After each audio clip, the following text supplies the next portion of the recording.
கண்ணியத்துக்குரியவர்களே, இன்று உலகம் முழுக்க கவலையாலும் பிரச்சனையாலும் சோதனைகளாலும் மன விரக்திகளாலும் வாழ்க்கையின் விரக்திகளாலும் மரணத்தை எண்ணி வாழக்கூடிய வாழ்வைத்தான் பலர் வாழக்கூடிய சூழ்நிலையை நாம் பார்க்கிறோம்.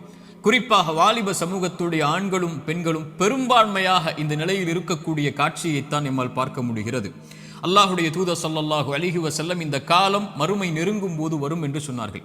மனிதர்களுடைய இறுதி காலம் நெருங்கும் போது மன்னரைகளை பார்த்து மனிதர்கள் சொல்லுவார்கள், நீங்கள் இருக்கக்கூடிய இடத்தில் நாங்கள் இருக்க வேண்டுமே என்று.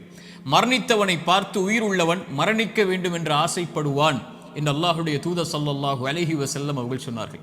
இப்படி மரணத்தை எண்ணி கவலையாலும் பிரச்சனைகளாலும் சோதனைகளாலும் நெருக்கடிகளாலும் வாழக்கூடிய வாழ்வை இறுதி சமூகம் சந்திக்கும் என்று அல்லாஹுடைய தூதர் ஸல்லல்லாஹு அலைஹி வஸல்லம் அவர்கள் சொன்னார்கள்.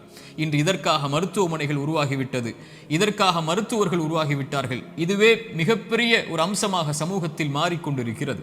இப்படி சோதனையான காலத்தில் நீங்கள் சோதனைகளை சந்தித்துக் கொண்டிருந்தால், நோயால், செல்வ இழப்பால், கண்ணிய இழப்பால் அல்லது வாழ்க்கையின் நெருக்கடிகளால், உறவுகளுடைய பிரிவால், இது போன்ற எந்த சோதனையில் நீங்கள் சிக்குண்டிருந்தாலும் இந்த செய்தியை செவிதாழ்த்தி கேளுங்கள். இந்த சோதனைகளில் நீங்கள் தனியாக இல்லை, உங்களுடைய இறைவன் உங்களோடு தான் இருக்கிறான். மீண்டும் சொல்கிறேன், இந்த சோதனைகள் எதுவாயினும் கவலை கொள்ளாதீர்கள், நீங்கள் தனியாக இல்லை, இறைவன் உங்களோடு தான் இருக்கிறான்.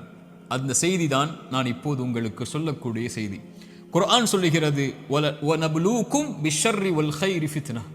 அல்லாஹ் நலவிலும் தீயதிலும் சோதனைகளை கொடுப்பான். இறைவனை பொறுத்தவரை நலவை இறைவன் கொடுப்பதும் ஒரு தீயதை உங்களை அணுக வைப்பதும் இரண்டும் இறைவனை பொறுத்தவரை சோதனைதான். உலகத்தை படைத்து மனிதர்களை இந்த உலகத்திலே அனுப்பும் போதே இறைவன் கூறிவிடுகிறான், வலனபுலுவன்னக்கும், நிச்சயமாக திட்டமாக நான் உங்களை சோதித்தே தீருவேன். பசியை கொண்டு சோதிப்பேன், பயத்தை கொண்டு சோதிப்பேன், செல்வ இழப்புகளை கொண்டு சோதிப்பேன், தொழிலின் நஷ்டத்தை கொண்டு சோதிப்பேன், உயிரிழப்புகளை கொண்டு உங்களை நான் சோதிப்பேன் என்று இறைவன் சோதித்தே தீருவான் என்று கூறிதான் மனித இனத்தை இந்த பூமியிலேயே அனுப்பி இருக்கிறான். இந்த பூமியிலேயே சோதனைகளில் இருந்து நீங்கி ஒரு சமூகம் வாழ வேண்டும் என்றால் அவர்கள் யாராக இருப்பார்கள் தெரியுமா? நபிமார்கள், இறை தூதர்கள். ஆனால் அந்த இறை தூதர்கள் தான் இந்த பூமியிலேயே அதிகம் சோதிக்கப்பட்டவர்கள். சோதனை எனக்கும் உங்களுக்கும் மட்டும் இறைவனால் கொடுக்கப்படுவதல்ல, நபிமார்கள் தான் இந்த உலகத்திலே சோதனை கொடுப்பதற்கு முதலாவதாக இறைவனால் தேர்ந்தெடுக்கப்படுபவர்கள். குர்ஆன் சொல்லுகிறது, நபிமார்கள் நிராசை அடைந்து நாங்கள் பொய்ப்பிக்கப்பட்டு விட்டோம் என்று எண்ணும் அளவிற்கு அவர்கள் நிராசை அடையும் போதுதான் அந்த சோதனையால், அந்த சிரமங்களால், அந்த கஷ்டங்களால் இறைவன் அவர்களுக்கு வெற்றியை அளிப்பான் என்று குர்ஆன் சொல்லுகிறது. இறை தூதர் ஸல்லல்லாஹு அலைஹி வஸல்லம் அவர்களிடத்திலே கேட்கப்பட்டது, இந்த பூமியிலேயே அதிகமாக சோதனைக்கு உள்ளாக்கப்பட்டவர்கள் யார் என்று. அல்லாஹ்வின் தூதர் ஸல்லல்லாஹு அலைஹி வஸல்லம் அவர்கள் சொன்னார்கள், நபிமார்கள். அவர்களுக்கு பிறகு நல்லவர்கள், அவர்களுக்கு பிறகு அவர்களை பின்தொடர்பவர்கள் என்று அல்லாஹ்வுடைய தூதர் ஸல்லல்லாஹு அலைஹி வஸல்லம் அவர்கள் சொன்னார்கள். மனிதர்களுடைய எல்லோருடைய வாழ்க்கையிலும் இந்த எல்லா சோதனைகளும் பொதுவானது. நானும் நீங்களும் மட்டும் சோதனையில் உள்ளாக்கப்படுவதில்லை என்ற நியதியை நாம் புரிந்து கொள்ள வேண்டும். நமது வலதுபுறம் இடதுபுறம் இருக்கக்கூடிய எல்லோர்களும் சோதிக்கப்படுகிறார்கள். இப்போது பாருங்கள், பலஸ்தீனிலே முஸ்லிம்கள் படக்கூடிய பிரச்சனைகள், அவர்கள் சந்திக்கக்கூடிய சிரமங்கள், அவர்கள் சந்திக்கக்கூடிய உயிரிழப்புகள், பசியால் வாழக்கூடிய மனிதர்கள் நமக்கு முன்னால் வாழ்ந்து கொண்டிருக்கிறார்கள். தண்ணீர் கிடைக்காமல் தாகத்திலே கடல் நீரை குடிக்கக்கூடிய மக்கள் இன்று பலஸ்தீனிலே உண்டு. பசியால் புல்லை, விலங்கினங்களுடைய கழிவை சாப்பிடக்கூடிய மக்களாக இன்று பலஸ்தீன் மக்கள் பசியால் தாகத்தால் வாடுகிறார்கள். மனைவி இல்லை, குழந்தைகள் இல்லை, கணவன் இல்லை, உறவுகள் இல்லை. ஒரு கடைக்கு சென்று திரும்பி வந்த பெண்ணுக்கு குடும்பம் முழுக்க மண்ணில் புதைந்திருக்கிறது.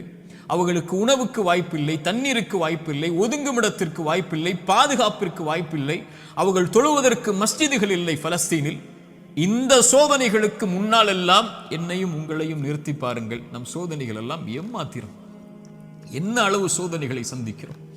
இப்படி மனித இனத்தில் அல்லாஹ் அவன் நாடியவர்களை அவன் நாடிய அளவு சோதனைகளை கொடுத்து நெருக்கிக் கொண்டே இருப்பான். இந்த சோதனையில் இருக்கக்கூடிய எனக்கும் உங்களுக்கும் குர்ஆனும் சுன்னாவும் சொல்லக்கூடிய மருந்துகள் என்ன தெரியுமா? முதலாவது மருந்து எடுத்துக்கொள்வோம், அல் ஈமானு பில் கதரி கைரிஹி வ ஷர்ரிஹி. நன்மையாயினும் தீயதாயினும் எதுவாயினும் என் இறைவனின் புறத்திலிருந்துதான் என்னை வந்தடைகிறது.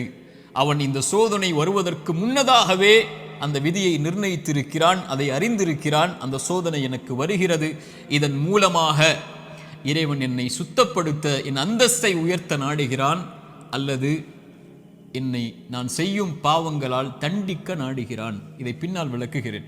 ஆனால் ஒரு முஃமின் சோதனைகள் வரும்போது அவனுடைய உள்ளத்தில் பதிய வைக்க வேண்டிய முதல் அம்சம், இதை என் இறைவன் அறிந்திருக்கிறான். வமா தஸ்குது மின் வரகத்தின் இல்லா யஅலமுஹா. இந்த உலகத்தில் இருந்து ஒரு மரம், அந்த மரத்தில் இருந்து ஒரு இலை கீழே விழ முடியாது, என் இறைவனுடைய நாட்டம் இல்லாமல், கல்வி இல்லாமல். இதை அறிந்த இறைவன் என் சோதனையை அறியாமல் இருப்பானா? எனக்கு வரக்கூடிய நோயை, செல்வ இழப்பை, கஷ்டங்களை, சிரமங்களை, பிரிவை என் இறைவன் அறியாமல் இருப்பானா?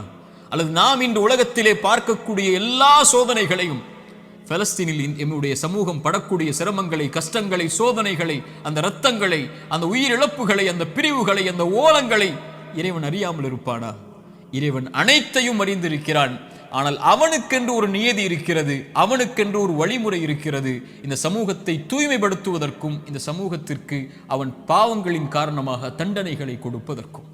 அல் ஈமானு பில் கதரி வல் கைரிஹி வ ஷர்ரி. நன்மை தீமை அனைத்தும் இறைவனின் புறத்திலிருந்து வருகிறது. அவன் நாடியதால் தான் இது என்னை வந்தடைந்திருக்கிறது என்பதை முதலில் ஒரு முஃமின் ஏற்றுக்கொள்ள வேண்டும்.